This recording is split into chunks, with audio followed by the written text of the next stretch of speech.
حضرت حسین رضی اللہ تعالیٰ عنہ کا موقف یہ تھا کہ میں یزید جیسے آدمی کے ہاتھ پر بیعت کرنے کے لیے تیار، بولو بھائی، نہیں، میں نہیں بیعت کرتا اس کے ہاتھ، کیونکہ یزید کے بارے میں خبریں تھیں، بعض کہتے تھے شراب پیتا ہے۔ حضرت مفتی محمد تقی عثمانی صاحب کا انہوں نے فرمایا ہے کہ کسی مستند روایت سے ثابت نہیں ہے شراب پینا، روایتیں ہیں مگر کوئی اوتھینٹک روایت نہیں ہے۔ تو اب نتیجہ کیا نکلا کہ حضرت حسین رضی اللہ تعالیٰ عنہ کے پاس کوفہ سے خطوط آئے۔ کوفہ کا گورنر تھا ابن زیاد، وہ بھی یزید کا آدمی تھا، بڑا ظالم آدمی تھا وہ۔ اہل کوفہ کے خطوط آئے کہ آپ آ جائیں یہاں پر، یہاں سب لوگ آپ کے ہاتھ پر بیعت کرنے کے لیے تیار ہیں۔ حضرت حسین کا خیال یہ تھا کہ اگر یہ سب تیار ہیں تو یزید کی حکومت بغیر لڑائی کے، بغیر بڑے قتال کے، مسلمانوں کے خون خرابے کے بغیر ختم ہو سکتی ہے۔ آئی بات سمجھ میں؟ جو انفارمیشن آپ کو ملی تھی، جو نالج آپ کو ملی تھی، وہ نالج غلط تھی۔ اگر وہ نالج صحیح ہوتی تو حضرت حسین کبھی کربلا کی طرف رخ نہ کرتے، کیونکہ حضرت حسین کا موقف بھی یہی تھا کہ مسلمانوں کی تلواریں آپس میں نہ چلیں۔ حضرت حسین رضی اللہ تعالیٰ عنہ کے پاس جب 50 سے زیادہ خطوط آئے ہیں اہل کوفہ کی طرف سے کہ آپ آئیے، آپ آئیے، آپ آئیے، تو پہلے حضرت حسین رضی اللہ تعالیٰ عنہ نے اپنے رشتہ دار جو آپ کے چچزاد تھے مسلم بن عقیل، ان کو بھیجا۔ نتیجہ کیا نکلا؟ مسلم بن عقیل کا وہاں پر حکومت نے گرفتار کر کے ان کو قتل کر دیا۔ اب یہ ایک ایسا ظلم تھا جس کے ظاہر ہے کہ کسی کو سفیر بنا کے بھیجا جائے، کسی کو حال احوال دیکھنے کے لیے بھیجا جائے، اور حضرت حسین کی نیت ہرگز بغاوت کی نہیں تھی، مگر کوفہ کے گورنر کو اور یزید کو یہ خیال تھا کہ خلافت کے اصل اہل یقیناً یہی ہیں،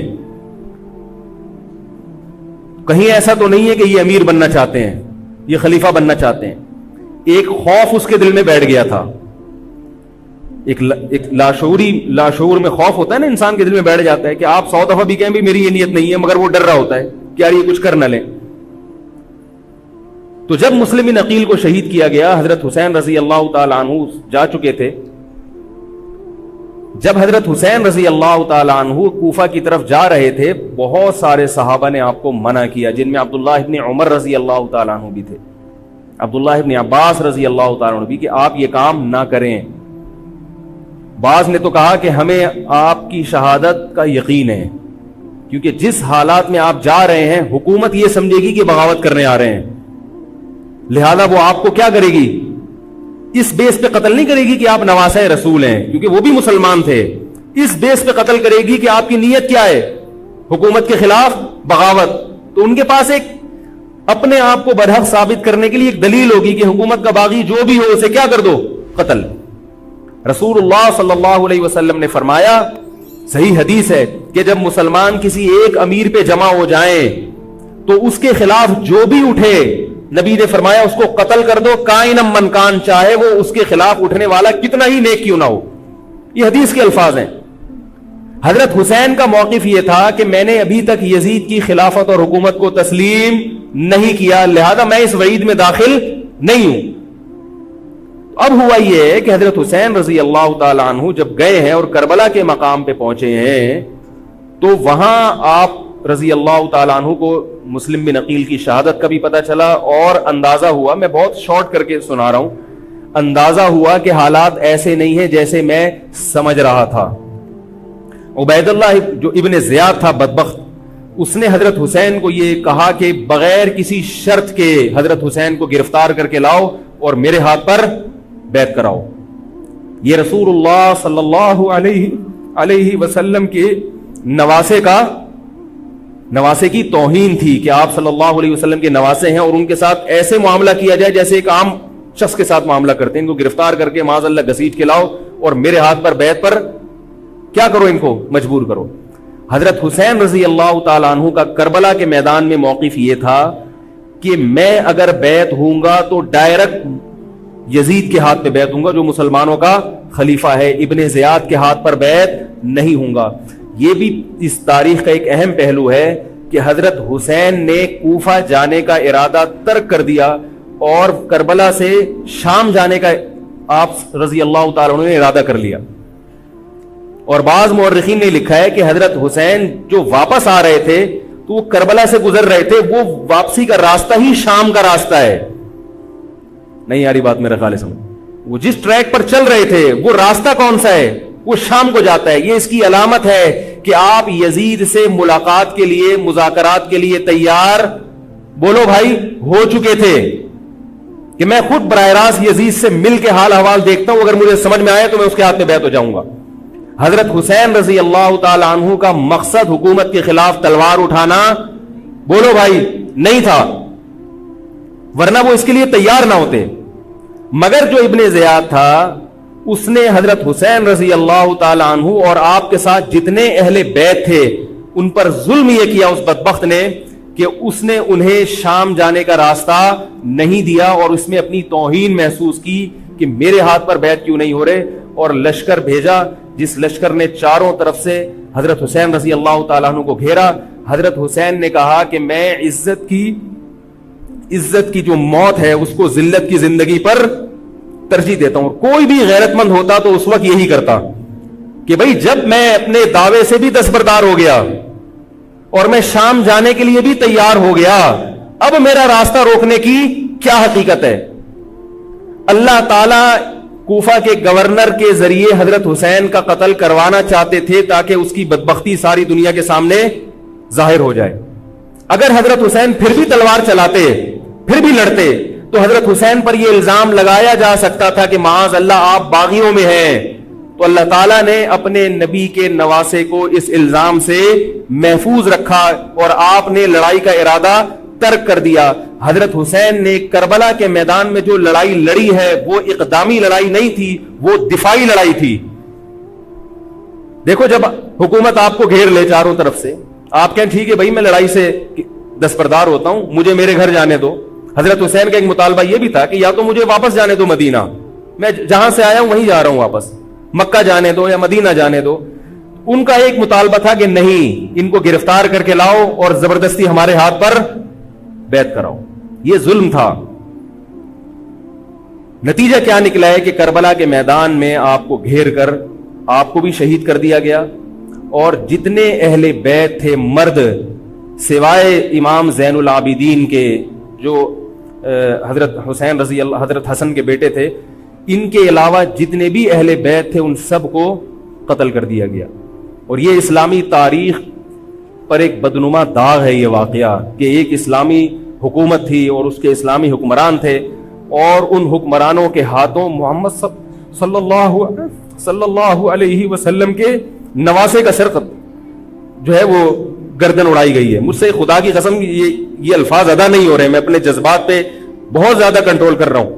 وہ منظر کیا ہوگا کہ جب نبی صلی اللہ علیہ وسلم کے نواسے, آپ صلی اللہ علیہ وسلم کے نواسے کی گردن اڑائی گئی ہو. تو یہ بہت ایک اسلامی تاریخ میں ایک بدترین واقعہ ہے.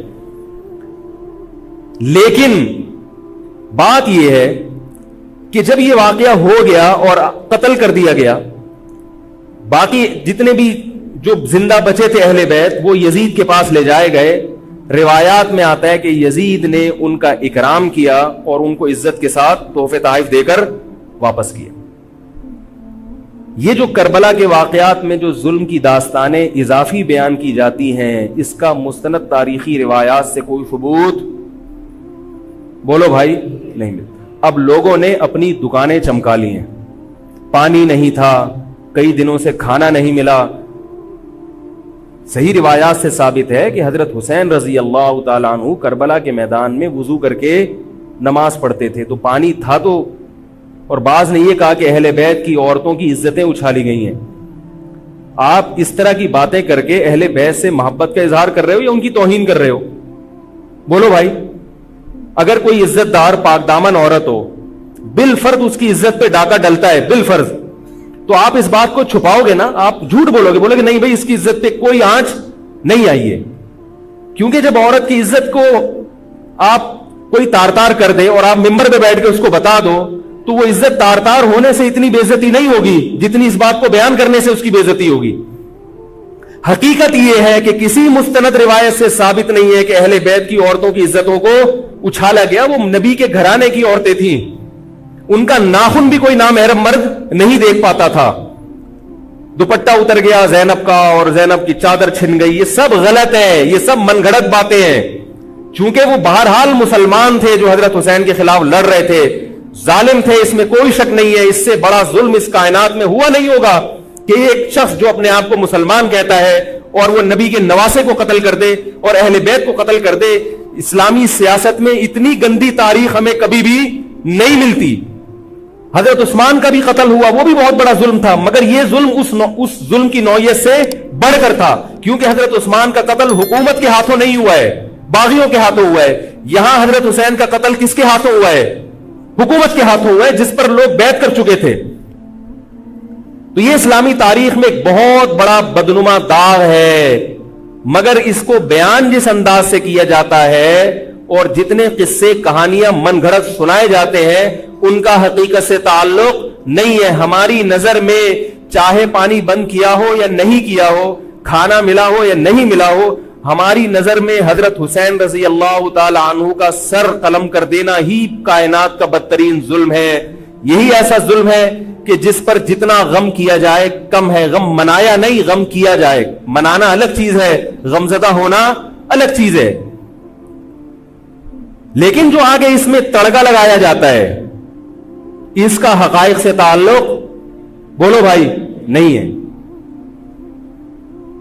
یہ دکانیں ہیں جو چمکائی, اس میں سب برابر ہیں, شیعہ بھی سنی بھی. بہت سارے سنی علماء بھی کربلا کے واقعے کو بہت ہی بھیانک انداز سے بیان کرتے ہیں, اور مقصد کیا ہوتا ہے؟ پبلک کو رلانا. ایک رونا وہ ہوتا ہے جو خود سے آئے, اور ایک رونا ہوتا ہے باقاعدہ آپ کو آرڈر پہ رونے کے لیے اور رلانے کے لیے بلایا جائے. وہ رمضان میں نے بتایا تھا نا کہ میں نے ختم قرآن پہ دعا کی تو مجھے رونا آ گیا, بہت زیادہ رونا آیا. اگلے دن ایک صاحب کہنے لگے مولوی صاحب آج بھی ایسی ایک دعا ہو جائے. میں نے کہا میں آرڈر پہ نہیں روتا, میں آرڈر پہ نہیں روتا. اب تو آ بھی رہا ہوگا تو نہیں آئے گا. نہ انسان کسی کے مشورے سے ہنس سکتا ہے اور نہ انسان کسی کے مشورے سے رو. اگر آپ کسی کے مشورے پہ رو رہے ہیں اس کا مطلب ڈرامے بازی. آپ کو فلم کا ایکٹر ہونا چاہیے, آپ کو ڈرامے جوائن کرنے چاہیے, وہاں آپ اچھے چل سکتے ہیں. جیسے کہ ہمارے ایک مشہور اسکالر ہیں, ان کے بارے میں لوگ یہ کہتے ہیں ان کو فلموں میں ہونا چاہیے تھا, پتہ نہیں یہ جیو پہ کیوں آ رہے ہیں. وہ آرڈر پہ روتے بھی ہیں, آرڈر پہ.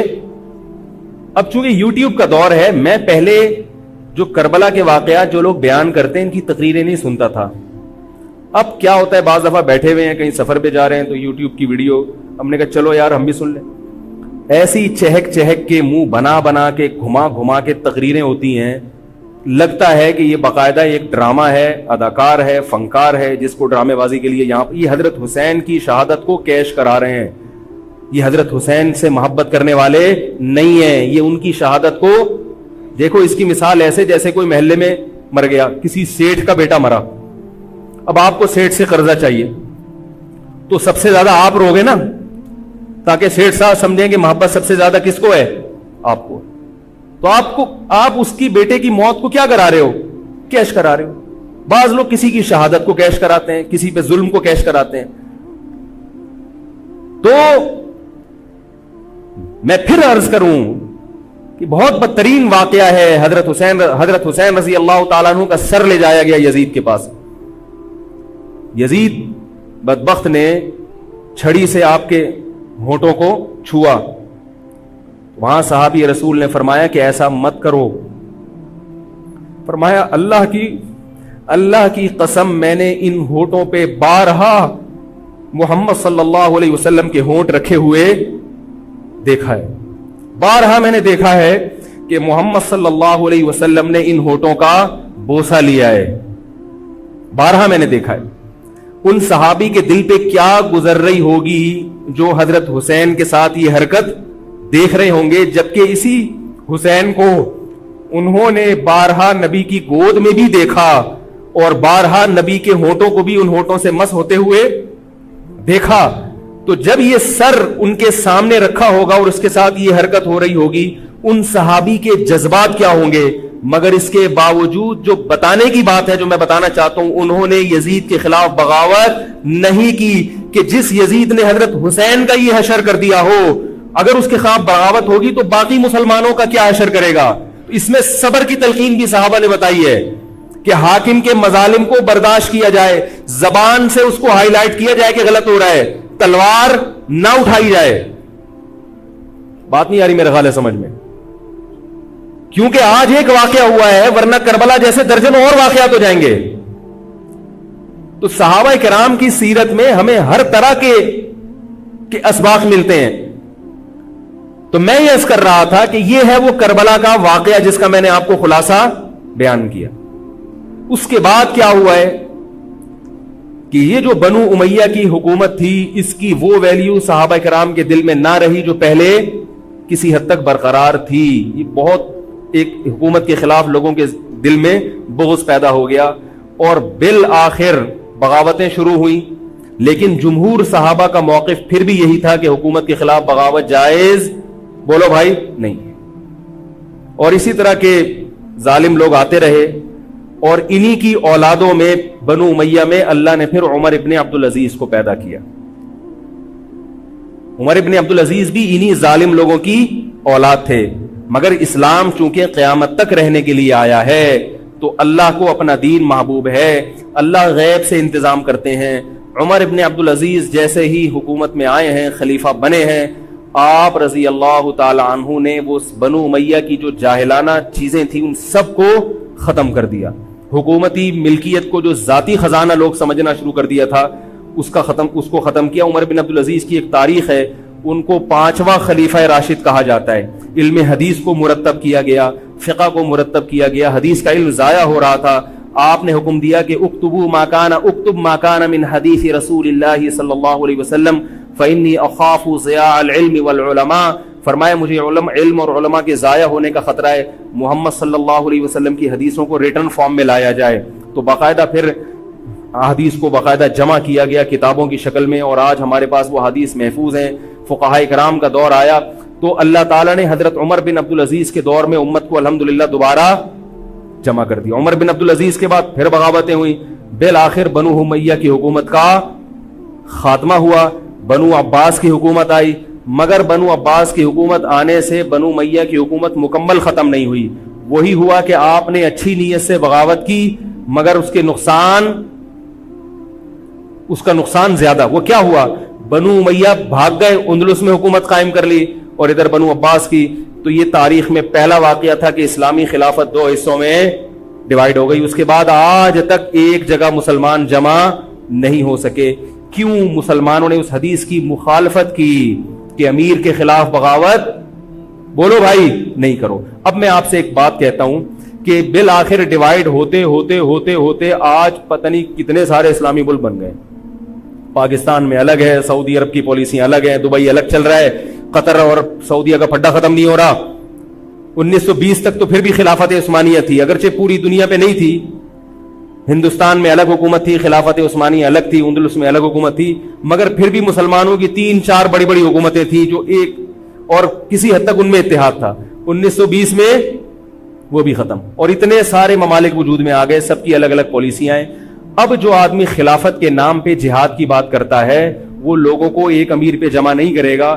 جتنے ملک بن چکے ہیں نا, ان کو مزید توڑ کے, اگر یہ 20 ہیں تو 40 بنا دے گا ان کو. بہت مشکل ہے سمجھانا بھائی.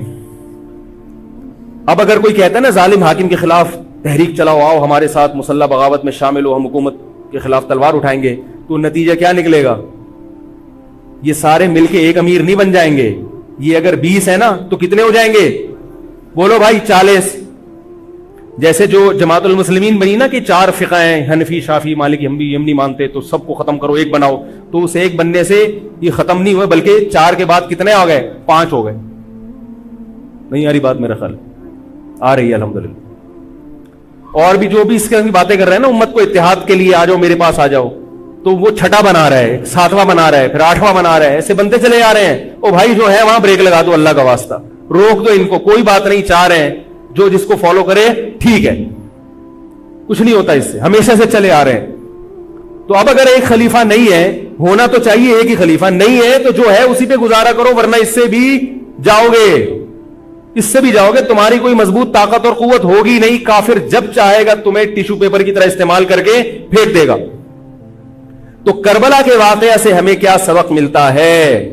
کہ علامہ ابن تیمیہ رحمہ اللہ تعالی فرماتے ہیں کہ جمہور صحابہ کی جو رائے تھی، حضرت حسین رضی اللہ تعالیٰ عنہ کی بھی اپنی ایک رائے تھی، مگر ابن تیمیہ رحمہ اللہ فرماتے ہیں کہ اگر حضرت حسین رضی اللہ تعالیٰ عنہ کربلا کی طرف خروج نہ کرتے تو ابن تیمیہ کی رائے یہ ہے کہ یہ زیادہ بہتر تھا. اب آپ کہیں گے کہ صحابی رسول کی رائے سے اختلاف کر رہے ہیں، نہ وہ کہہ رہے ہیں وہ جو جمہور صحابہ تھے جو حضرت حسین کو منع کر رہے تھے وہ بھی تو صحابہ تھے. حضرت حسن بھی تو صحابی تھے. حضرت حسن نے حضرت معاویہ کے خلاف لڑائی نہیں لڑی. تو صحابہ کی دو رائے تھی، جمہور ایک طرف تھے، تو فرماتے ہیں اگر یہ نہ ہوتا تو زیادہ بہتر تھا. لیکن حضرت حسین رضی اللہ تعالی عنہ کے بارے میں ہمارا موقف یہ ہے کہ وہ یہ سب کچھ اس وقت کے جو حالات تھے اس میں کوئی بھی ہوتا اور غیرت مند ہوتا تو وہ یہ کرنے پر مجبور تھا. اور اس میں دھوکہ کس نے دیا حضرت حسین کو؟ اہل کوفہ نے، جس کا حضرت حسین کو علم نہیں ہو سکتا.